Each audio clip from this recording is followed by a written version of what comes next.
Good Monday. This is Jay Brew, co-chairman of Seafreedom Brew. Well, Dr. Ed and I got together this past week to do a webcast for all of our Performance Risk Report subscribers for our quarterly ALCO meeting. And I always find these to be interesting in terms of what Ed is talking about on the circuit out there. And within that is that we talked about the whole position of ALCO, looking at the fact of margin compression starting out there, looking at the fact that interest rates being as low as where they are, and in our back of our minds thinking, well, what happens when the bull market for bonds ends? And Ed feels that people should be looking at this over the next number of months in terms of making plans if what will happen.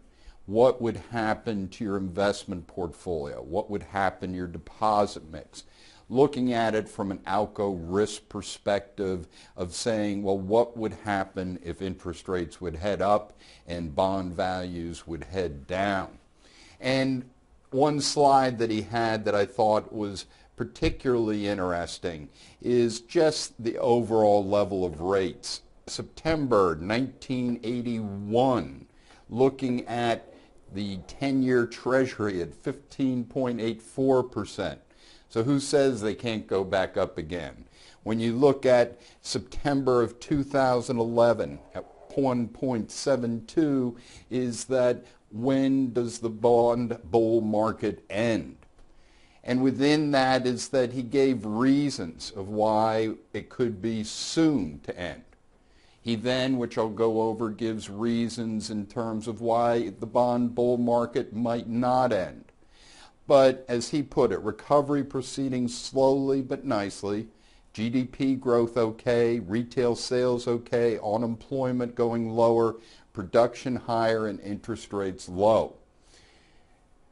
The Purchasing Managers Index, and we're going to talk about that a little bit more in a second, showing continued growth throughout 2012, and we'll tell you why that's important to be looking at. Leading indicators at national levels showing growth throughout 2012 and early 2013. And finally, we go back to our state leading indicators, very strong for growth through 2012. So once again, this would be reasons for interest rates starting to head up. We talked about before looking at the number of people at the Fed that feel that interest rates could start moving up is increasing in terms of the number of FOMC members. The PMI index, once again the Purchasing Managers Index, over the post-World War II era, GDP has averaged a 3% annualized rate of growth, while the PMI has averaged a reading of 52.4. So Dr. Ed makes the point that January through April of this year, the average was 53.7 on the PMI, which corresponds to a 3.8% increase in real gross domestic product. And if you look at just where April was, April continued to head up to 54.8%, which would correspond to a 4.1% increase in real GDP annually.